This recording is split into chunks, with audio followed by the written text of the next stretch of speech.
Muy buenos días, amados hermanos. Por favor, abran sus Biblias en el Salmo número 138. Hoy vamos a leer el versículo 8 y basados en ese texto del Salmo 138, vamos a estudiar o a introducir hoy nuestro cuarto medio de gracia. ¿Cómo pasa el tiempo, cierto? Comenzamos hablando sobre los medios de gracia y ya desarrollamos tres. Esperamos que estemos al 100% con los tres primeros, ¿cierto? Poniéndolos en práctica, descansando en esos medios que el Señor nos proveyó, deleitándonos en la maravilla del Señor que nos ha provisto recursos, que no estamos desprovistos de medios, de recursos, de maneras para poder hacer su voluntad y cumplir su propósito en esta tierra. No fue que Dios nos puso acá en la tierra y nos dijo hagan esto y aquello y no nos proveyó los medios, lo cual sería fatal y pudiéramos incluso tener excusas, decir pues yo no pude porque no tenía cómo hacerlo, pero sí tenemos cómo hacerlo porque nos ha dejado todos los medios. Entonces recordemos que ya hemos visto tres medios de gracia. Primero, la palabra de Dios. La palabra de Dios es la autoridad, es la opinión absoluta de Dios. Tenemos que ponerla en práctica porque es la opinión sabia, perfecta, útil, vigente y eterna. ¿Sí? Si la despreciamos, hay consecuencias. El segundo medio de gracia es la iglesia, donde Dios reúne a todos los creyentes. En la iglesia, ¿para qué los reúne? Para santificarlos, para edificarlos, para prepararlos para el reino celestial. El tercer medio de gracia que estudiamos aquí fue la oración. La oración es el medio como respondemos a Dios cuando Él nos habla. Nos habla por la palabra, nosotros le respondemos en oración, acercándonos a Él, pidiendo misericordia y confesando nuestros pecados. Y en esta mañana nos corresponde hablar del cuarto medio de gracia que queremos estudiar acá en la iglesia, que es un medio que espero que a ustedes les encante. Se llama la disciplina. Ya vi que les fascina, ya vi que es un buen medio, encantador, necesario, útil, lo requerimos. Es muy necesario en la vida de la iglesia, en la vida del creyente, en la vida nuestra como ciudadanos, porque de lo contrario no logramos cumplir las metas o las misiones o los propósitos que se nos han encomendado. La disciplina es un medio natural y también espiritual que Dios nos ha provisto para vivir. Pero miremos lo siguiente. A muchos de nosotros nos cuesta la disciplina para muchas tareas. La mayoría de nosotros tenemos muy malos hábitos de vida, ¿sí? Hábitos de higiene o de tareas o horarios o hábitos en el trabajo o en la casa por falta de disciplina, ¿sí? Realmente los malos hábitos son malas disciplinas. ¿Por qué tenemos malos hábitos? Porque nos encanta hacer las cosas a nuestra manera, a nuestro tiempo, como a nosotros nos parece, cuando a nosotros nos da el ánimo o el impulso. Pero nos cuesta tanto regirnos por unos estándares o unas normas o unos deberes básicos y eso genera caos, genera indisciplina, malos hábitos y eso nos juega en contra de nosotros. Entonces, hay muchos aspectos en los cuales, o en todos pudiéramos decir, es importante la disciplina.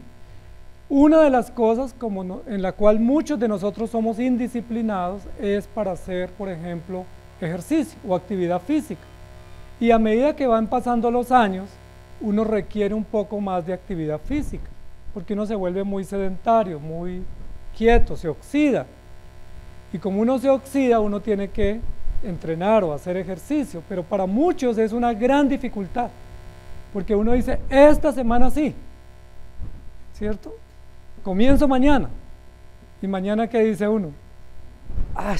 Que tengo como pereza de levantarme, ¿sí? Estoy indispuesto, pasado mañana.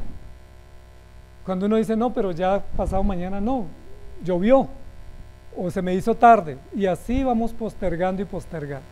Nosotros sabemos que la actividad física es supremamente esencial para todo el buen funcionamiento de nuestro cuerpo, los músculos, los tendones, los nervios, los reflejos y también toda la actividad cardiovascular. Nosotros sabemos que es excelente. Caminar, trotar, montar bicicleta, hacer algún tipo de actividad y no quedarnos quietos o estáticos. Sin embargo, aunque sabemos los beneficios, de la actividad física adecuada, somos muy indisciplinados para tener buena actividad física. ¿Sí? Si alguien nos pregunta, ¿es buena la actividad física? ¿Qué le decimos? Sí, claro. ¿La está haciendo? No, me cuesta trabajo. ¿Sí? Es muy interesante eso porque muchas de las cosas que nosotros sabemos que hacemos bien, que hacemos mal, sabemos en la teoría de cómo debiéramos hacerlas bien, sin embargo no las hacemos. Pero tenemos la teoría clara y sabemos qué debiéramos hacer para mejorar, pero no lo logramos hacer por falta de disciplina. La disciplina nos ayuda a no distraernos, la disciplina nos ayuda a estar enfocados, la disciplina nos ayuda a tener fortaleza, persistencia, resistencia, constancia y para tener una buena actitud en el logro de los objetivos. Una de las cosas en las cuales las personas que quieren lograr las metas, por ejemplo a nivel deportivo o a nivel musical, tienen que entrenarse mucho, con mucha disciplina. Cuando uno ve a los grandes competidores, hoy se habla de competidores o atletas de alto rendimiento, para ellos estar en ese lugar, de ese nivel de competencia, ya de alta competitividad, ¿cuánto han tenido que entrenarse? ¿Qué tipos de disciplinas han tenido que tener? De alimento, de horarios, de hábitos de casa, de dejar el alcohol, las trasnochas, mala alimentación, malas amistades, de enfocarse en un objetivo y es voy a ser un deportista de alto rendimiento. Esa va a ser mi profesión, me voy a enfocar, pero esa decisión ha tenido que estar acompañada de disciplina, de entrenamiento, de hábitos buenos, de sustraerse de muchas actividades regulares para lograrlo. Cuando vemos un deportista de alto rendimiento, nosotros ¿qué decimos? Uy, wow, qué técnica, qué velocidad, qué resistencia tiene, pero eso no lo ha conseguido gratis. Para él llegar a ese nivel, lleva 5, 10 e incluso 20 años o más preparándose para lograr eso. Eso significa que si nosotros quisiéramos lograr eso, ese mismo nivel de ese competidor, ¿cuánto tuviéramos que entrenar? Y posiblemente ya a estas edades, pues tan jóvenes, nos es más difícil lograr algunos de los resultados o nos toca esforzarnos más. ¿Qué pasaría si nos dijeran hoy, bueno, usted fue seleccionado para participar de esta competencia, pero tiene que entrenarse? ¿Qué haríamos nosotros? Sabemos que es una excelente oportunidad, que es lo que queríamos hacer o participar, pero tenemos que pasar por un buen entrenamiento. ¿Estaríamos dispuestos? Bueno, si usted entrena duro, 2 años está listo para la maratón o para la competencia o para el cargo que le van a ofrecer. Sea de música, sea arte, sea deporte o sea de pronto un cargo profesional en la empresa. Me dice, esta es la convocatoria que yo estaba esperando, pero para esa convocatoria necesito saber inglés o necesito saber sistemas o necesito saber esto o aquello. ¿Será que estamos dispuestos a someternos a ese entrenamiento para poder llegar al cargo y tener los buenos resultados? ¿Ustedes qué opinan? Conociéndose ustedes como son, no me respondan a mí. Piensen ustedes, ¿será que si me llaman y me dicen, pero a mí yo no sé inglés y me toca saber inglés, lo aprendería en 6 meses solo por no perder la oportunidad de la opción que me están ofreciendo? O si es música, me gusta la música, no soy músico, pero quiero participar, entonces me pondría de día y de noche a entrenar con toda la disciplina para poder estar en esa sinfónica o en esa convocatoria. ¿O qué diríamos? Ay, no, lo siento, dejo pasar la oportunidad, mejor para otro. Y si la dejamos pasar, ¿por qué la dejaríamos pasar? Porque no estamos dispuestos a asumir el gran alto o el grado alto de exigencia que esa convocatoria o que ese cargo o que esa profesión o esa oportunidad nos exige. Muchas veces nosotros estamos al lado del camino viendo pasar a los que sí se esfuerzan y viendo cómo ellos avanzan y logran sus metas y nosotros diciendo algún día lo lograré o lo haré mañana, y a veces ese mañana nunca llega. Vamos a ver qué podemos aprender en esta oportunidad sobre la disciplina.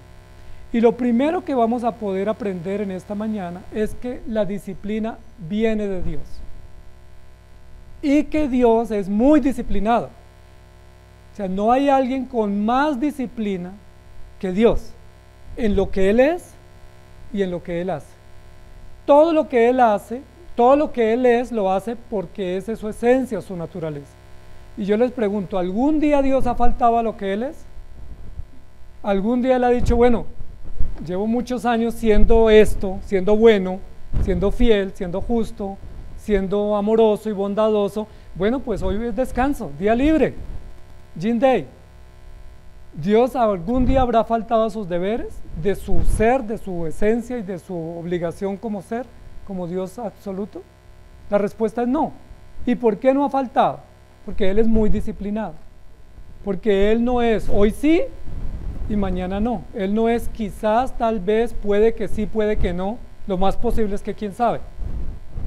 Dios no es así. Dios es sí y sí. Y si dice no, es no. Y esa disciplina es muy importante porque Él tiene autoridad para decirnos lo que Él demanda de nosotros, porque Él es disciplinado por excelencia. Pero otra cosa en la cual Dios es disciplinado, en todo lo que Él se ha prometido hacer. Todo lo que Él determinó hacer es supremamente disciplinado. Tanto así que la Biblia dice que nunca ha faltado a lo que Él se comprometió. ¿Y desde cuándo Dios se comprometió con el hombre y con la creación? Desde el comienzo de la historia. ¿Y cuándo Dios ha faltado? ¿Qué día no ha salido el sol o no ha habido noche? ¿Quién es el encargado de los ciclos del tiempo y de que avance el reloj y que haya sol, noche, cosecha, invierno, verano? Algún día Dios dijo, uy, disculpe, se me está acabando este año y no hubo verano este año. ¿Sí? Se me pasó, lo siento. ¿Sí? Es que no mire la agenda. ¿Eso puede suceder? Que a Dios se le pase por alto y que sean las 10 de la noche y todavía esté de día y que, uy, disculpe, que ya era hora de que ustedes estuvieran durmiendo y que ya fuera de noche. ¿Puede suceder? ¿Ustedes qué opinan? No. ¿Por qué no puede suceder? Porque Dios es preciso, porque Dios es disciplinado, porque Dios es exacto, porque Él no falta a su palabra y porque Él cumple con precisión, ¿sí? Con exactitud lo que Él ha determinado en el tiempo, en el momento y para su propia gloria. Y eso es importante que lo aprendamos, porque la Biblia dice que aprendamos de Él y a veces nosotros aprendemos de los demás. Y cuando uno aprende de los demás tiene malos hábitos.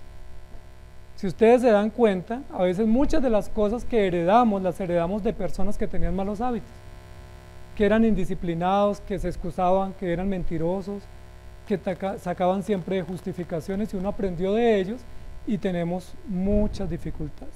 Entonces, listo, ¿ya están preparados? ¿Cuál es el cargo que van a aspirar? O la competencia a la cual quieren participar. ¿Ya pensaron? ¿Sí? Ok, listo. Entonces vamos a buscar un entrenador. Porque para esa competencia necesitamos un entrenador. Porque así como estamos, yo no me enfrento a la competencia. Seguro que en la primer preselección quedo por fuera y ahí pasa una vergüenza. Y yo quiero llegar bien, quiero llegar a la meta. ¿Recuerdan el eslogan?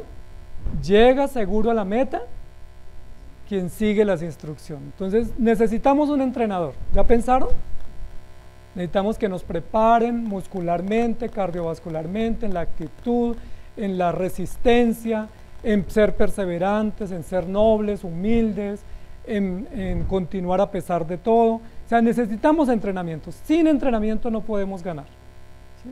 ¿Ya tienen un entrenador pensado?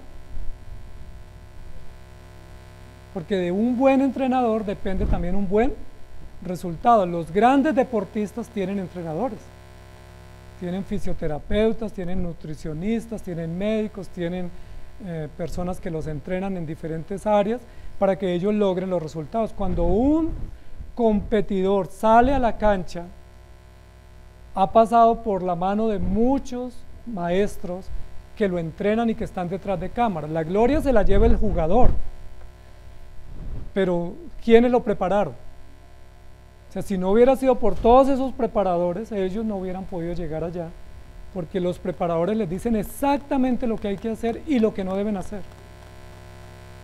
Amados hermanos, hoy vamos a hablar que tenemos el mejor entrenador, y el mejor entrenador es el más disciplinado de todos. Es decir, si usted quiere llegar a la meta, necesita entrenamiento. ¿Y quién lo puede entrenar mejor que quien es excelente, perfecto, preciso, exacto y que tiene los mejores resultados al 100%? Él es nuestro entrenador. ¿Qué les parece? ¿Les gusta ese entrenador o no? ¿O nos buscamos uno pues que nos dé así unas licencias los fines de semana, que nos dé tiempito libre, que no nos ponga una exigencia tan alta? Porque ese tipo de entrenador nos gustaría, que no nos ponga una dieta tan precisa, unos horarios y entrenamientos tan extensos, pero entonces no vamos a llegar a ningún lado, porque si tenemos un mal entrenador, pues si acaso competimos ahí en el barrio o en la esquina, en las banquitas, pero no podemos competir más, pero queremos ser de alto rendimiento, entonces necesitamos al mejor entrenador. Ese mejor entrenador se llama nuestro Dios. Él es entrenador por excelencia. ¿A quiénes entrena? A todos sus hijos. ¿Para qué los entrena? Para un propósito, para una meta prevista. Y yo les pregunto, ¿será que Él va a lograr buen resultado en su trabajo de preparación para que nosotros cumplamos los objetivos? ¿O será que no lo va a lograr? El rey Salomón en el Salmo 138 dice, Jehová cumplirá su propósito en mí. Y el rey David está hablando exactamente de lo que nosotros estamos hablando hoy. David se dio cuenta que era un buen guerrero, pero que no tenía buenos hábitos. Recuerden que David era muy excelente militar o estratega de guerra, pero tenía muchas falencias en muchas áreas de su vida. Una de las cosas en las cuales tenía falencia fue en el área de la familia, muchas. En el área de poder instruir a sus hijos. Recuerden que no logró buen resultado con sus hijos. Otra de las cosas fue porque era un hombre lujurioso, un hombre que amaba el poder, un hombre que quería protagonismo, era vengativo. Y David sufrió mucho. ¿Cómo podía David enfrentar toda esa venganza, esa lujuria, esa impertinencia que tenía en su corazón? ¿Cómo podía trabajar? ¿En qué escuela o seminario o academia podía estar para poder enfrentar esas realidades difíciles y poder estar preparado para la competencia? Él le dijo al Señor en una oración y lo afirmó diciendo, Jehová cumplirá su propósito en mí. Es decir, me pongo en manos del entrenador, ¿sí? Que Él me prepare y que Él haga su voluntad. Y yo le pregunto, ¿hizo Dios su voluntad en David? ¿Cómo la hizo? ¿Qué le generó a David para poderlo formar? Lo puso a prueba, lo expuso, lo humilló, lo desafió, le trajo fracasos, le trajo correcciones públicas, lo expuso ante toda la nación, ante los mismos sacerdotes y los profetas del pueblo, lo avergonzó ante sus propios hijos lo persiguieron, y todo eso no era un gran entrenamiento de Dios para exponerlo y decirle, mire, te falta, te sobra, no estás bien tonificado, no estás a tono, tienes que mejorar. Y Dios sacó el mejor resultado y la mejor versión de David a través del entrenamiento. Entonces, ¿quién es el mejor entrenador? Nuestro Dios. Estamos en sus manos y por eso la disciplina es uno de los medios de gracia muy necesarios para los creyentes, porque es la disciplina que viene de Dios para entrenarnos, formarnos y capacitarnos para poder llegar a la meta que es el reino celestial. Vamos a ir mirando un poco en qué consiste ese plan del entrenador. Cuando uno va a una academia o a buscar una ayuda profesional de un técnico, un asesor, pues uno ve cuál es el programa que le están ofreciendo a uno, ¿cierto? ¿Quién lo va a entrenar? Y qué objetivos se van a lograr en ese plan, y si esos son viables para las expectativas que uno tiene o no. Es decir, miramos el programa, ¿cierto? El brochure del programa, los propósitos, los objetivos que nos plantea ese entrenador.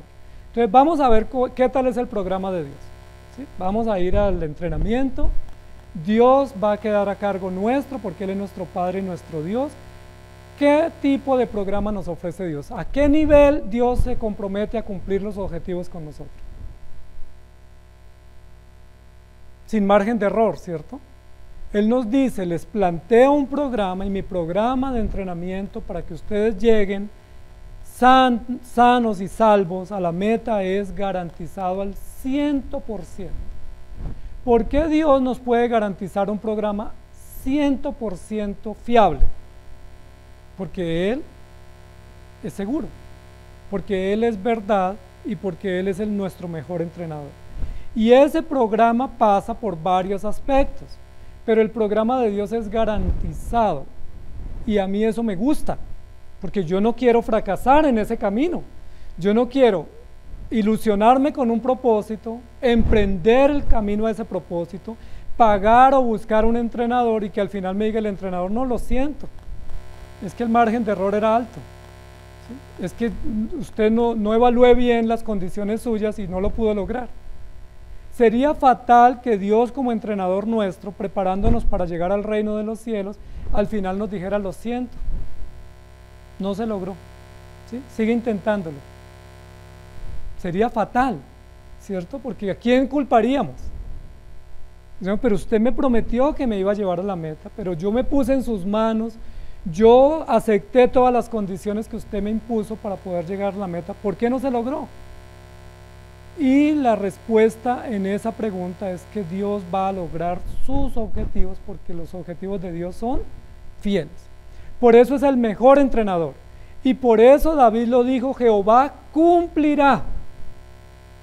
Es decir, con seguridad Él va a cumplir los objetivos que Él se trazó.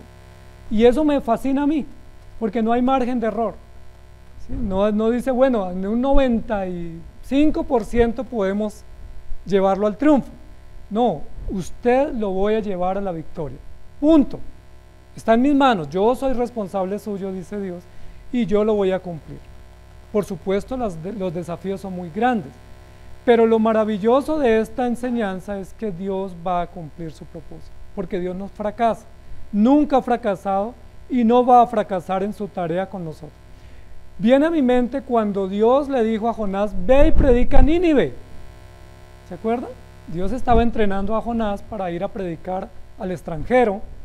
Jonás quería ir a las naciones, él soñaba era con Europa, pero Dios lo estaba mandando a Asia, ¿sí? Pero él soñaba con Europa. Y como Dios le dijo, va y predica a Nínive, va y predica a las naciones, Jonás dijo, claro, listo, vamos para Nínive. Y dijo Jonás, ¿y por qué no Europa? Cruzo el Mediterráneo, voy a Italia, a España, voy a Alemania, y pues fabuloso, cumplo tu voluntad porque predico a las naciones. Y se enrutó y compró un pasaje que era mucho más costoso para irse a una región mucho más lejos, porque a Nínive se hubiera podido ir a pie, o se hubiera podido ir en un asno, o se hubiera podido ir en un caballo o en un camello. Pero ¿qué camello para que Jonás hiciera la voluntad de Dios? Prefirió gastarse todos sus ahorros y pagar un tiquete en un buque y cruzar el Mediterráneo, lo cual era muy costoso en la época. Jonás se gastó sus ahorros, tomó un viaje, un riesgo, pero él dijo, estoy haciendo la voluntad de Dios. ¿Y qué dijo el Señor? Ah, bueno, pues si va a predicar a Europa, pues también allá necesito, pues que vaya. No, Dios no dijo eso. Dios dijo, ¿cómo que se fue para Europa si lo mandé para Asia, para Mesopotamia? Y aquí se cumple lo que dice el texto, Jehová cumplirá su propósito en mí. ¿Dejó Dios a Jonás hacer lo que él quería? ¿Se frustró Dios y dijo, bueno, pues lo perdí, lo seguiré intentando, buscaré otro? No, Dios le dijo, Jonás, ¿vas o vas? ¿Quieres ir con dolor o quieres ir sin dolor? ¿Quieres ir a riesgo de tu vida o no? Pero tienes que ir. Yo le pregunto, ¿fue Jonás a predicar a Nínive? Le tocó, porque el entrenador que lo estaba entrenando, que lo estaba tonificando y haciéndolo fuerte y resistente, le había dicho que era Nínive, no era a Tarsis, ni era volver para otro lado, para Europa, y Dios lo puso en cintura. Igual hace Dios con nosotros, porque cuando Dios nos está entrenando tenemos que entender que el programa de Dios es garantizado, pero hay que aceptarlo y someternos a él. Si por ahí en el camino decimos, bueno, yo este objetivo no lo quiero, quiero otro, pues ahí ya el plan fracasa. Miremos lo que dice Proverbios 3, 11 y 12. Porque todo esto que vamos a leer acá, que está en la escritura, hace parte del plan, ¿sí? Ya ustedes me dijeron que quieren llegar a la meta. Ya ustedes me dijeron que aceptaban buscar al mejor entrenador. Y ya ustedes me dijeron que están dispuestos a que ese entrenador ejecute el programa que él sabiamente dispuso para que usted llegue a la meta con certeza y en victoria. ¿Estamos de acuerdo, no? Listo, entonces vamos a leer el programa. Parte del programa de los objetivos que el entrenador está logrando con nosotros. Proverbios 3, 11 y 12. No menosprecies, hijo mío, el castigo de Jehová, ni te fatigues de su corrección, porque Jehová al que ama castiga, como el padre al hijo a quien quiere. Ahí tenemos ya dos aspectos del programa, del plan de entrenamiento. ¿Qué requiere ese plan de entrenamiento? Implica castigo, corrección, fortaleza y no reclamos. No se fatigue, no reclame, no se inquiete, simplemente acepte, sométase, dispóngase, porque muchas veces en ese camino y en ese proceso de entrenamiento, Dios como Padre bueno y celestial tendrá que castigarnos y tendrá que corregirnos. Pero al que castiga es porque va bien. Si Dios castiga a un hijo es porque ese hijo va tan bien que necesita ser contenido de su mal camino y encaminado o enfocado en el objetivo. Ese punto lo aceptamos o no, para seguir en el programa, porque si no, pues buscamos otro entrenador o desistimos. Pero el primer paso es disciplina y corrección sin reclamo, sin intervención, sin opinión. Y uno diría, bueno, por lo menos déjeme opinar. Si ya que me va a corregir, ya que me va a disciplinar, pues déjeme decirle las verdades también. Como los hijos cuando uno los corrige y le dicen a uno así sea entre los dientes, te odio, ¿sí? O que te mueras, ojalá te vayas. Así yo escucho a veces, por ahí me han contado. No menosprecia la disciplina, pero cuando Dios te disciplina, cuando Dios te corrige, no digas nada. Y uno dice, todavía más difícil, porque por lo menos déjeme expresar mi rabia, mi frustración, mi incomodidad, diciendo algunas cositas así sea en otro idioma, o tarareando por ahí una música, y no es Sublime Gracia.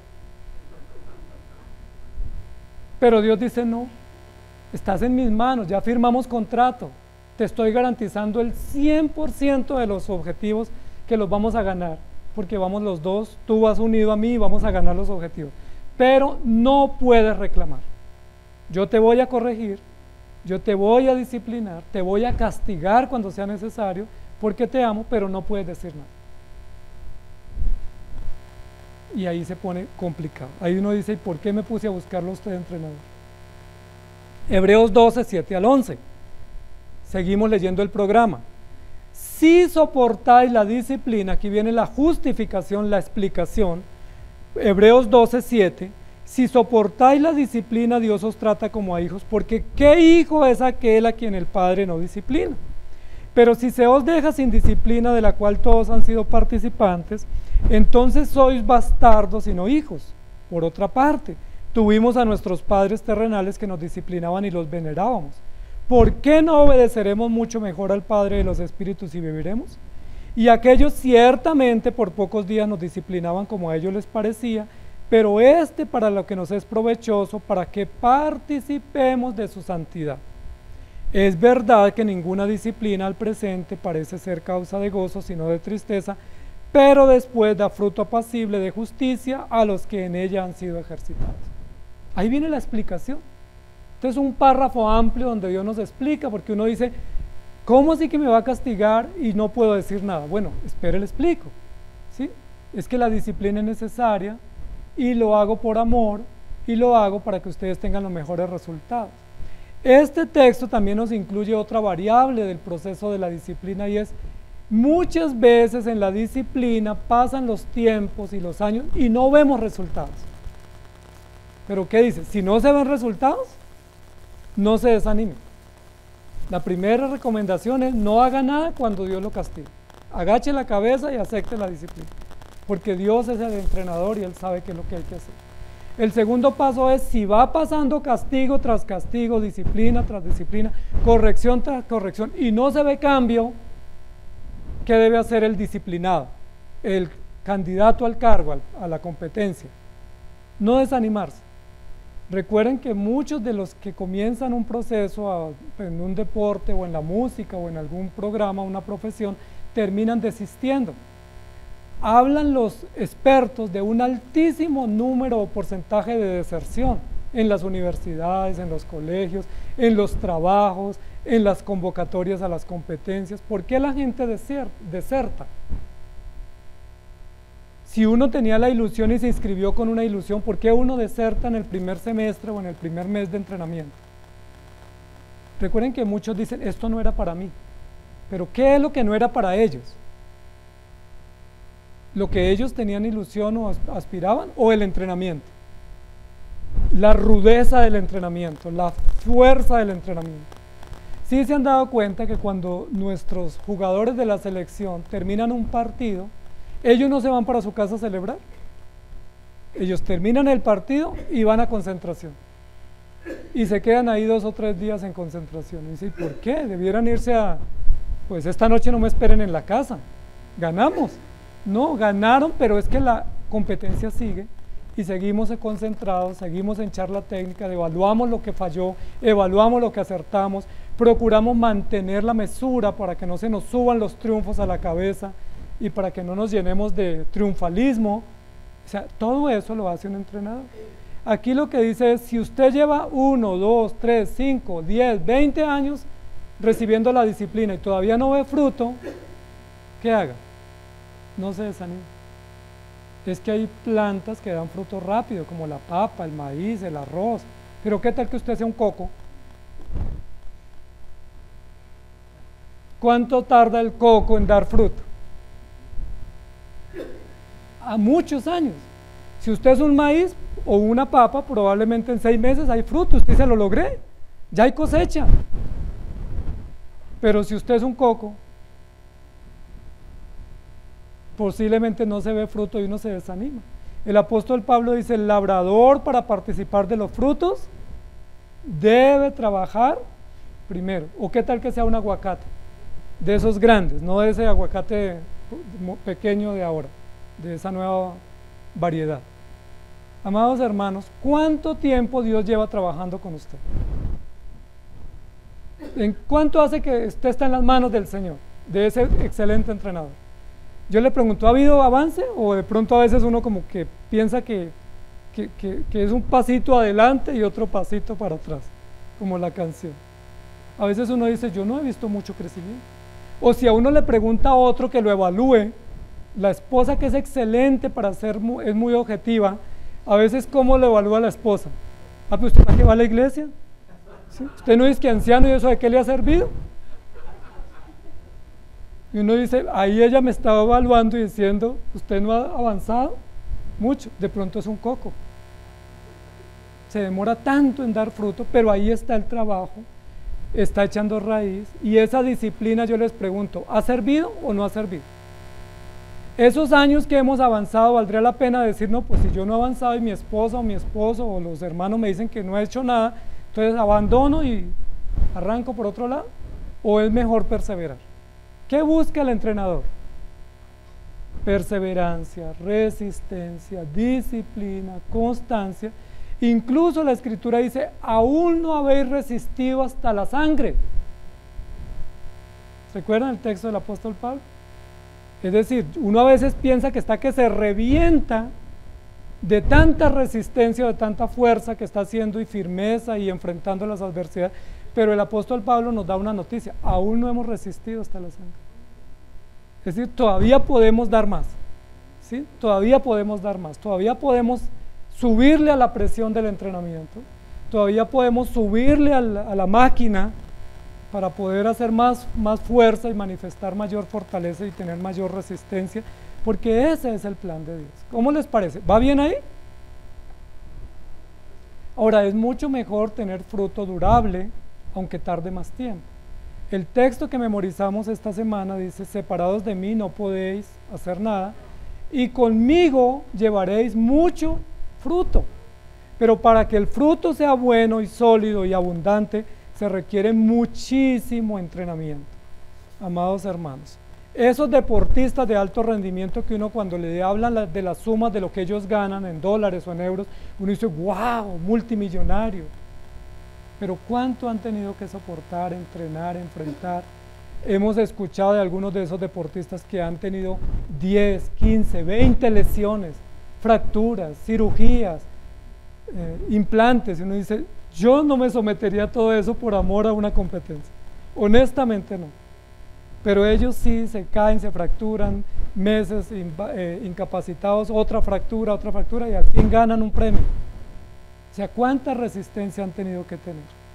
Primera de Corintios 5, 4 al 6. En el nombre de nuestro Señor Jesucristo, reuníos vosotros y mi espíritu con el poder de nuestro Señor Jesucristo, el tal sea entregado a Satanás para destrucción de la carne, a fin de que el espíritu sea salvo en el día del Señor Jesús.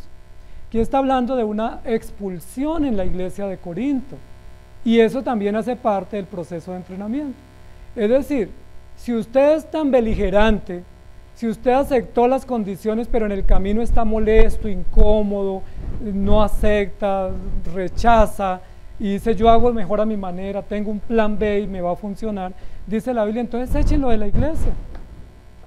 Reúnanse ahí, que el Espíritu Santo les ayude y el Padre y el Hijo los acompañe y que lo echen de la iglesia, a ver cómo le va afuera. Si no quiere estar adentro, pues una pasadita afuera a ver cómo le va. ¿Y recuerdan qué sucedió con ese hermanito de Corinto? Que en la primera carta lo echaron y en la segunda lo recibieron de nuevo, porque él, como parte del proceso de entrenamiento, comprendió estando afuera que era mucho mejor estar adentro que estar afuera.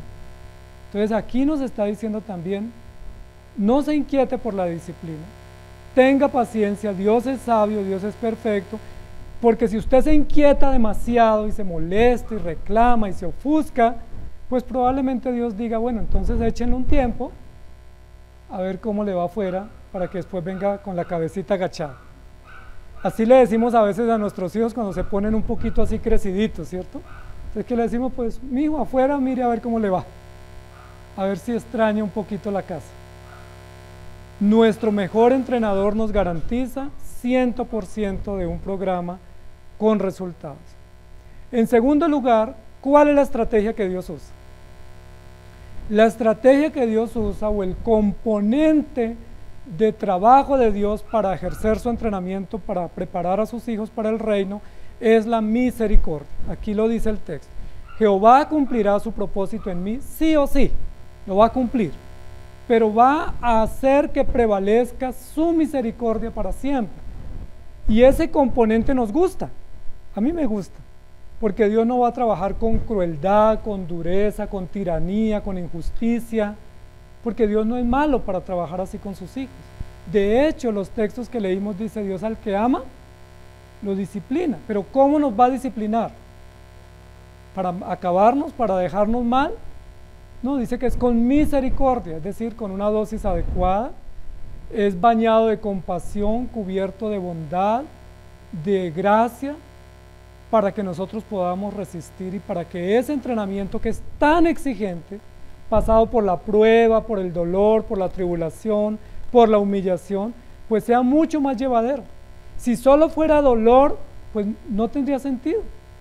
Recuerden que hay sectas que son los que llaman los estoicos, que ellos simplemente quieren sufrimiento, ¿sí? Y si no les dan sufrimiento en la iglesia, entonces traen látigos y se flagelan, ¿cierto? Y se crucifican y andan descalzos y no comen nada rico y no se ríen y no se visten, no se ponen perfume, porque es que ellos quieren maltratar el cuerpo, ¿sí? Y Pablo condena en Colosenses a los que maltratan el cuerpo y le dan duro trato diciendo no como, no gusto, no voy, no bebo, porque piensan que entre más se mortifiquen o se martiricen, como que tiene mayor resultado el acto que ellos están haciendo. Pero la Biblia no dice eso. La Biblia dice, yo los voy a entrenar. El entrenamiento es exigente hasta más no poder, hasta la sangre. Incluso a veces toca morir en la cruz o ser martirizado por esta causa, pero todo el proceso es bondadoso, compasivo. Sí, es para el bien tuyo, es para que tú termines bien, no es para destruirte, es para formarte. No es para dañarte, es para encauzarte. ¿sí? No es para hacerte mal, es para hacerte bien. ¿Les gusta esa metodología? A mí ya me gustó, ¿sí? La primera parte no me gustó mucho, me toca aceptarla, pero esta segunda parte me gusta porque el plan de trabajo está atravesado, como dirían hoy, es un componente transversal, es la misericordia. Y eso me fascina. Si no hubiera sido con misericordia, ¿qué hubiera sucedido el día que el hijo que se fue de la casa rebelde y gastó todos los bienes llegó? Si hubiera sido el componente crueldad, no compasión, ¿cómo lo hubiera recibido el hijo, el padre al hijo? Pues es que ni siquiera lo hubiera visto, le hubiera mandado un mensajero y dígale que no se aparezca por acá, ¿sí? Por acá que ni vuelva. Pero miren que ni siquiera fue el hijo el que vio al padre de lejos, fue el padre el que vio al hijo de lejos y corrió a abrazarlo y a decirle bienvenido. El padre no le reclamó absolutamente nada al hijo. ¿Qué hubiera hecho uno como padre? Ay, son estas horas de llegar, ¿no? ¿Y qué estaba haciendo? Y bueno, venga, muestre los bolsillos y venga, le vuelo el hálito. ¿Por qué? Porque nosotros somos así. Pero ese padre, cuando llega ese hijo que venía de la miseria, fue el padre el que salió a recibirlo, no fue el hijo. Y fue el padre el que no dejó que su hijo ni siquiera se disculpara, ni lo reprochó, porque suficiente había tenido ya de disciplina y lo trató con misericordia. ¿Se acuerdan cómo trató el Señor a la mujer adúltera? Que fue humillada en público y todo el pueblo la vio y la trató y la deseó matar como una prostituta que era. Jesús, ¿qué dijo? Claro, pues échenle piedras, que eso es lo justo, sin vergüenza. ¿Qué hace en la calle con hombres ajenos? Pero dice que Jesús le dijo, ni yo te condeno, vete y no peques más. Amados hermanos, la exigencia de Dios es muy alta, porque los estándares los puso Él en su ley, santidad y justicia. Pero gracias a Dios, porque esos estándares podemos llegar por gracia y por misericordia. No por esfuerzo, no por obras, no por méritos, sino es un acto de sacrificio, de rudeza, de maldad, de trámite difícil, sino de misericordia. Salmo 141, versículo 5 dice, mas que el justo me castigue será un favor, y que me reprenda será un excelente bálsamo que no me herirá la cabeza, pero mi oración será continuamente contra las maldades de aquellos. Este salmo es excelente porque dice, yo prefiero que me castigue el justo. ¿Quién es el justo? Dios. Yo prefiero que me castigue el justo porque el justo me castiga y me recompensa, me premia y me castiga con amor y con compasión y no me destruye. Y yo prefiero que me reprenda el justo, será como un bálsamo para mí que curará mi herida, porque la reprensión del Señor vale la pena recibirla, aunque sea difícil, aunque sea humillante, aunque sea dolorosa. El rey David sufrió muchísimo por su pecado, pero David termina diciendo, Jehová cumplió, está cumpliendo. Los objetivos se están viendo los resultados y los está haciendo con tanta misericordia como Él solo suele hacer. Hebreos 12:6, porque el Señor al que ama disciplina y azota al que recibe por hijo. Ama y disciplina con amor y con compasión. Y en Proverbios 13:24 dice, el que detiene el castigo a su hijo aborrece, más el que lo ama desde temprano lo corrige.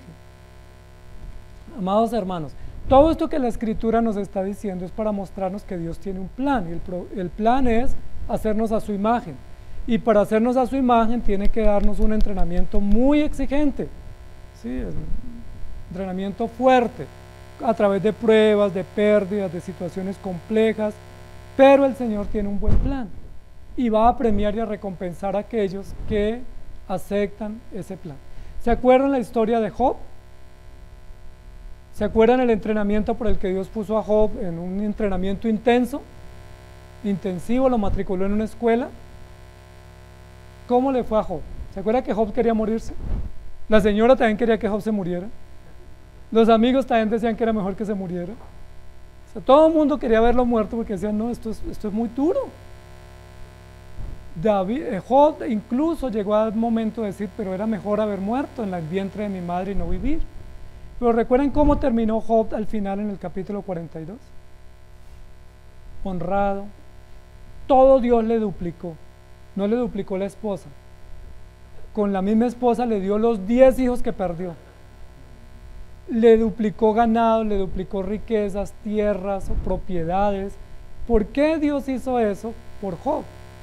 Porque al final del entrenamiento, Dios sabe dar recompensa a aquellos que aceptan sus normas y a aquellos que sumisamente se doblegan a aceptar su bondad. Dios es bondadoso.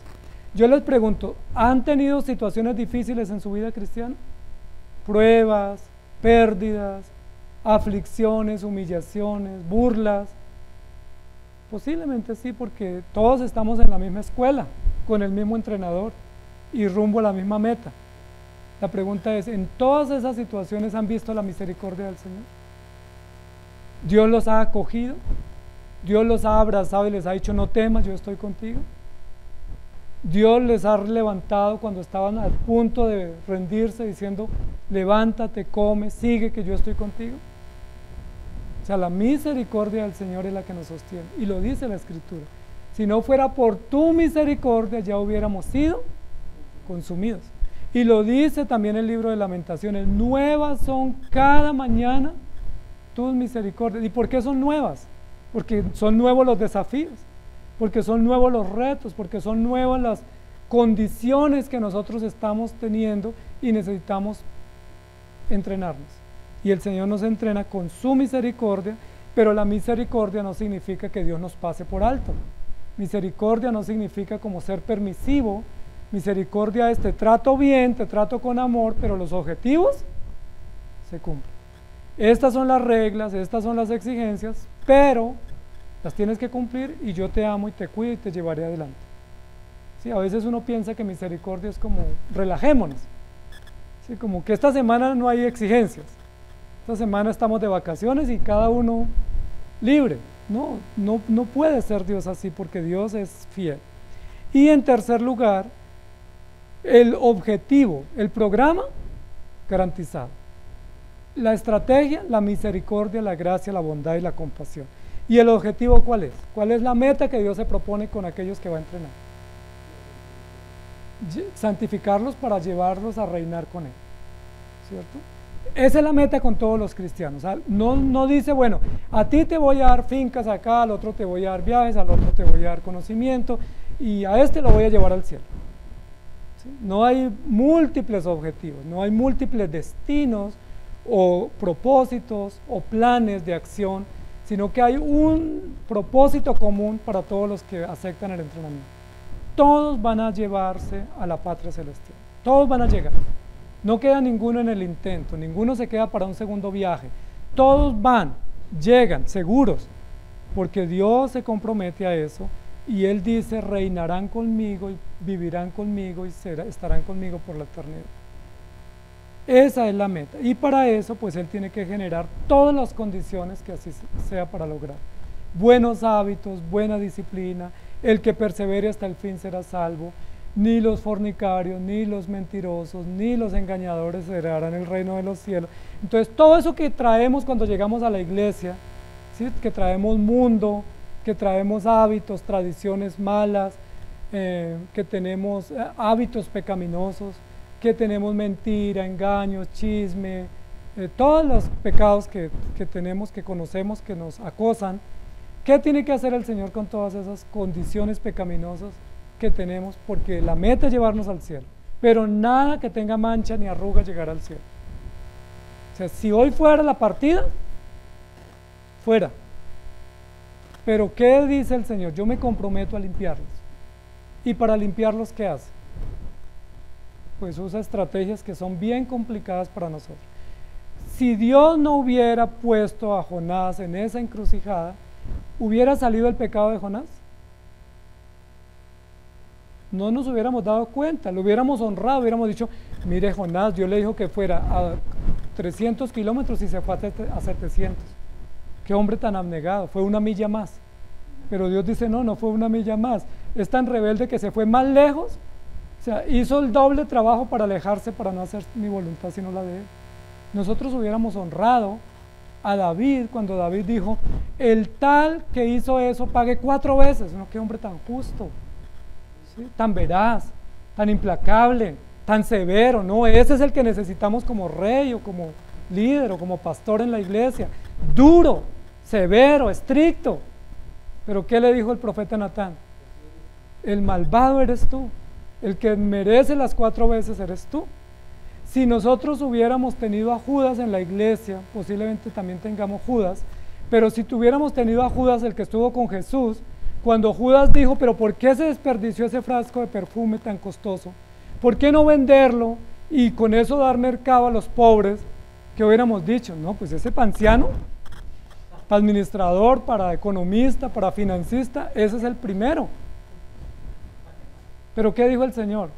Eso dijo porque era ladrón. Él no estaba pensando en los pobres. Él lo que pensaba era, si llega toda esa cantidad de dinero a la bolsa, pues uno saca un buen poco y nadie se da cuenta. Porque cuando hay poquito en la alcancía es muy difícil sacar. Pero cuando la alcancía ya está casi llena, eso a veces se le embolatan a uno hasta las cosas más preciadas. Si no hubiera sido así, no hubiera salido a la superficie el pecado. Entonces, amados hermanos, la disciplina es para que el pecado salga. Porque la disciplina muestra de realmente qué es lo que tenemos en nuestro corazón. Si Dios no hubiera puesto en cintura a Job, no hubiera salido el pecado de Job. ¿Y recuerdan cuál era el pecado de Job? Sus propias obras, su imagen propia y el concepto que él tenía de sí mismo.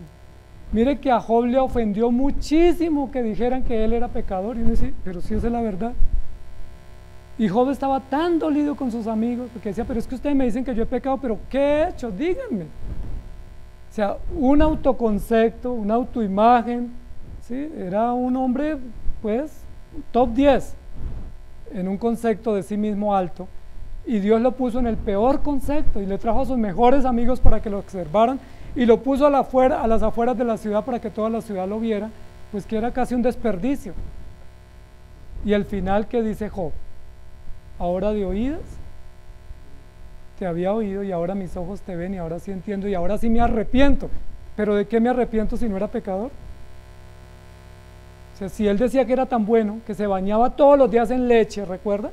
Capítulo 29 dice, todos los días me baño en leche y me lavo en agua y me purifico con los detergentes y los límpidos más selectos para que esté yo limpio, impecable. Pero cuando sus amigos van y le dicen, usted pecó, dice, no me ofendan, compruébemelo, presunción de inocencia. Pero luego al final dices, ahora sí me arrepiento y me tiro en ceniza y en silicio y hago actos dignos de arrepentimiento. Y uno dice, o sea que sí era pecador, o sea que él sí era consciente dentro de sí que era malo, pero quería ocultarlo. Entonces, amados hermanos, el Señor siempre tiene que trabajar en nosotros. Y vamos terminando, 2 Corintios 2, 6 al 8. Y le basta a tal persona esta reprensión hecha por muchos, así que al contrario, vosotros más bien debéis perdonarle y consolarle, para que no sea consumido de demasiada tristeza, por lo cual os ruego que confirméis el amor para con él. ¿Se acuerdan el primer caso de Corintios primero? El que fue expulsado públicamente de la iglesia. Dijeron, lo entregamos a Satanás, y toda la iglesia dijo, amén, que el cuerpo sufra y el alma se salve, que era el objetivo de la disciplina, y fue expulsado en público. ¿Ustedes se imaginan ese momento tan difícil en la iglesia? Tan doloroso, tan complicado. Resulta que ese personaje, que puede ser usted o puedo ser yo, que caemos en pecados y no nos arrepentimos y tenemos que pasar por esos tratos, se arrepintió, y al arrepentirse debía volver a la iglesia y debía ser acogido. ¿Saben cómo lo recibieron los hermanos de Corinto? Ay, Orondo volvió por acá, ¿no? Cara dura, ¿sí? Sin vergüenza, otra vez por acá. ¿Y qué quiere? ¿Que lo recibamos bien? ¿Que lo pongan a dirigir, a predicar? Deberá darle vergüenza aparecer por acá. Y todos los hermanos le hicieron eso. ¿Y qué dice la Biblia? Pablo sale en su defensa.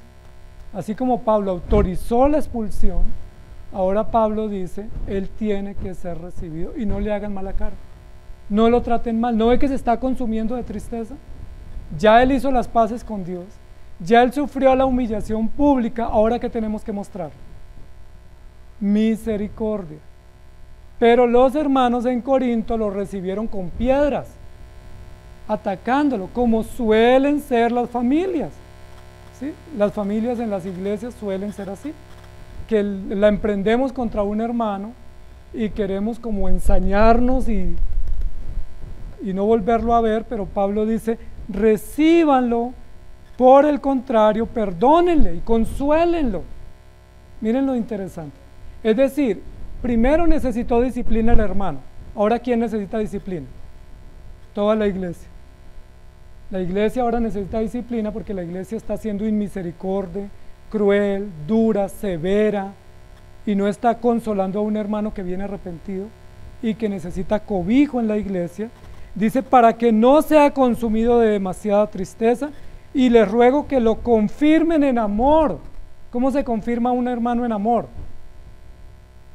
Pues abrazándolo, diciéndole que es bienvenido, diciéndole que cuenta con nosotros, diciéndole que estamos orando por él, diciéndole que él no es menos que nosotros, diciéndole que estamos para aprender de él las lecciones que él nos puede dar, porque esa experiencia tuvo que haberle dado muy buenas lecciones para formarnos. Pero a veces nos portamos como unos severos fariseos, haciendo juicios indebidos, y como dice la Biblia, a veces nos paramos en la puerta y ni entramos ni dejamos entrar. Terrible.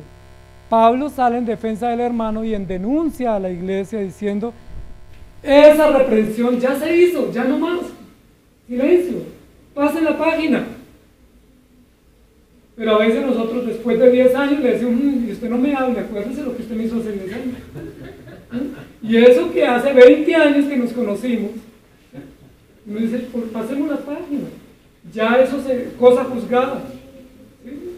Ya eso pasó, ya Dios nos perdonó, ya Dios nos restauró, borremos esos reclamos y amémonos y confirmémonos en amor y sigamos adelante. Ahora, ¿qué tal que mañana sea usted el expulsado? ¿Qué tal que sea yo?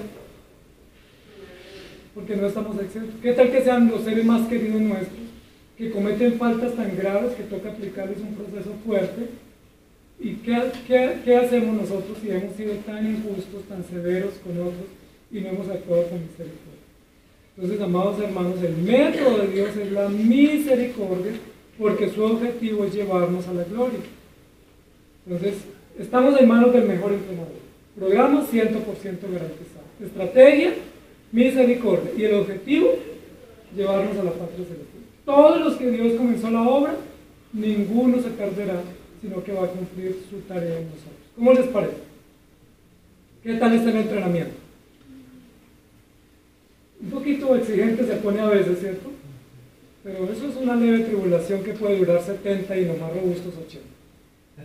Y luego estaremos por la eternidad con el Señor, disfrutando las gracias y las bondades que Él por gracia ha cosechado para nosotros. Y no nos cansemos, ni de recibir la disciplina, ni de ayudar a otros a que sean formados para la gloria del Señor.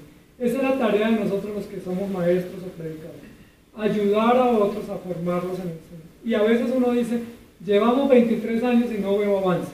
¿Qué hay que hacer? Seguir. Estamos cansados y quisiéramos tener mayores resultados, no los tenemos, sigamos, porque la obra la está haciendo Dios y el fruto lo produce Dios y es para su gloria. Oremos. Señor, gracias te damos por tu palabra, porque tu palabra es la que nos prepara y nos capacita para ir al reino celestial. Y eres tú quien excelentemente has tomado no solamente el propósito de salvarnos, sino el propósito de prepararnos y adecuarnos para tener las condiciones necesarias, el perfil necesario para entrar al reino de los cielos. Si hoy nos presentáramos al reino, somos echados fuera porque estamos con malas obras, con malas actitudes y tenemos muchas cosas que no hemos solucionado. Pero gracias a ti, porque no es por lo que hagamos nosotros, sino por lo que tú estás haciendo. El plan de entrenamiento lo tienes tú, eres tú quien haces todas las adecuaciones para presentarnos limpios y sin mancha delante de ti. Eres tú el que lava nuestros vestidos, lava nuestras conciencias y nos prepara para ese día glorioso que es morar contigo por la eternidad. Ayúdanos para no cansarnos, porque sí que nos cansamos y fatigamos con la disciplina. Y a veces nos rendimos, a veces queremos volver atrás, a veces que nos frustramos, tenemos agonía porque la disciplina tuya es severa, porque las exigencias, los reclamos del entrenamiento son altos, pero gracias porque todos son necesarios. Las pérdidas, los cambios, los sufrimientos, las burlas, las crisis, las pruebas, las tentaciones, incluso las caídas. No quisiéramos caer, pero a veces una caída es tan humillante, tan vergonzosa y tan aleccionadora para mostrarnos que debemos estar cerca de ti y no apartarnos de ti. Ten misericordia de nosotros, ayúdanos a aceptar el entrenamiento, a servirte con gozo y a saber que el fruto lo das tú, hoy o mañana, pero hay fruto. El fruto es tuyo. Unos sembramos, otros regamos, otros hacen la tarea dura, pero tú provees el fruto porque es para ti y para tu gloria. Ayúdanos a permanecer y gracias por ser nuestro entrenador. Muchas gracias. Tenemos total garantía de ir al reino de los cielos porque eres tú quien nos estás preparando para ese proceso. En el nombre de Jesús oramos agradecidos. Amén. Que el Señor les bendiga, amados hermanos.